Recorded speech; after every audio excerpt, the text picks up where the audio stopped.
Hello കൂട്ടുകാരെ, എല്ലാവർക്കും നമസ്കാരം. ആദ്യമായിട്ടാണ് ഈ യൂട്യൂബ് ചാനൽ കാണുന്നതെങ്കിൽ എല്ലാവരും സബ്സ്ക്രൈബ് ചെയ്യുക.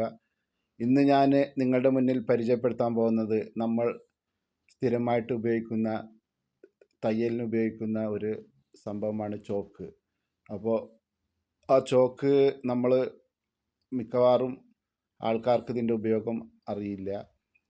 തയ്യൽ ജോലി ചെയ്യുന്നവർക്ക് അറിയും, പക്ഷേ എല്ലാവർക്കും അറിയണമെന്നില്ല. അപ്പോൾ നമ്മൾ കൂടുതൽ ഇത് തുണിയിൽ നമ്മൾ വരക്കുമ്പോൾ ഇതിൻ്റെ എല്ലാ വശവും റൗണ്ടായിട്ടാണ് വരിക. അപ്പോൾ അതുകൊണ്ട് നമ്മൾ എന്ത് ചെയ്യും, അത് നിലത്ത് വെച്ച് ഉരക്കുകയോ അല്ലെങ്കിൽ വേറെ എന്തെങ്കിലും ചെയ്ത് കഴിഞ്ഞാൽ അത് പൊട്ടിപ്പോവും.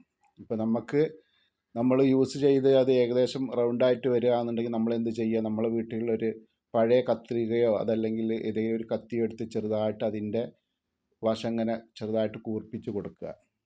അപ്പോൾ കൂടുതൽ പൊട്ടാതെ നമ്മൾ ചെറുതായിട്ട് ഇങ്ങനെ നമ്മൾ കൂർപ്പിച്ച് കൊടുക്കുമ്പോൾ നമുക്ക് വീണ്ടും അത് ഉപയോഗിക്കാൻ കഴിയും.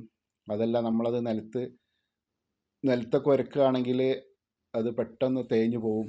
അപ്പോൾ അത് പൊട്ടിപ്പോവാനൊക്കെ സാധ്യതയുണ്ട്. അപ്പോൾ നമ്മൾ ചെറുതായിട്ട് ഇങ്ങനെ എല്ലാ വശവും ഇങ്ങനെ പഴയ കത്രിക കൊണ്ട്, ഉപയോഗിക്കുന്ന കത്രിക ഒരിക്കലും എടുക്കരുത്, അപ്പോൾ അതിൻ്റെ മൂർച്ച പോവും. അപ്പോൾ പഴയ കത്രിക കൊണ്ട് നമ്മൾ എന്ത് ചെയ്യുക, അതിൻ്റെ എല്ലാ വശവും ചെറുതായിട്ടൊന്നിങ്ങനെ ചെത്തി മിനുക്കി കൊടുക്കുക. അപ്പോൾ അത് കൂടുതൽ നമുക്ക് മാർക്ക് ചെയ്യാൻ സൗകര്യപ്രദമാവും. അതല്ലെങ്കിൽ തുണിയിൽ ഒരുപാട് വീതിയുള്ള വര വരും. പിന്നെ രണ്ടാമതെന്ന് പറഞ്ഞു കഴിഞ്ഞാൽ നമുക്കതിൻ്റെ കറക്റ്റ് അളവ് കിട്ടില്ല. അപ്പോൾ അതുകൊണ്ട് എന്ത് ചെയ്യുക, ചെറുതായിട്ടിങ്ങനെ പഴയ കത്രിക വെച്ച് ഇങ്ങനെ നമ്മൾ ചെറുതായിട്ട് ചെത്തി കൊടുക്കുക. ഇതെല്ലാവർക്കും അറിയുന്ന അറിവാണ്, എന്നാലും എന്നിലുള്ളൊരു ചെറിയ അറിവ് നിങ്ങളുടെ മുന്നിൽ ഞാൻ പങ്കുവെക്കുകയാണ്. അപ്പോൾ നമ്മളെ വീട്ടിൽ തയ്യലൊക്കെ ജോലി ചെയ്യുന്ന സ്ത്രീകൾ, കുട്ടികൾ, അവർക്കൊന്നും പെട്ടെന്ന് ചിലപ്പോൾ ഇതിൻ്റെ ഉപയോഗം അറിഞ്ഞു എന്ന് വരില്ല. വലിയവർക്കൊക്കെ കൂടുതലും കടയും കാര്യങ്ങളൊക്കെ ഉള്ള ആൾക്കാർക്ക് ഇതിനെക്കുറിച്ച് അറിയാം. അപ്പോൾ ഏതായാലും ഈ ഒരു ചെറിയൊരു അറിവ് ഞാൻ നിങ്ങളിലേക്ക് പകർന്നു തരികയാണ്.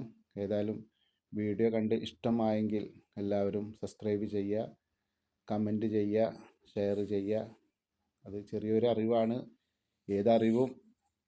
ഏതറിവും ചെറുതല്ല, എല്ലാവർക്കും അറിയണമെന്നില്ല. ഏതായാലും എൻ്റെ ഒരു ചെറിയൊരറിവ് ഞാൻ നിങ്ങൾക്ക് പരിചയപ്പെടുത്തി തന്നു എന്ന് മാത്രം. ഏതായാലും എല്ലാവരും ഇത് കാണുക. അതുപോലെ വീട്ടിലൊക്കെ തയ്യൽ മെഷീനൊക്കെ ഉണ്ടെങ്കിൽ എല്ലാവരും ശ്രദ്ധിക്കുക.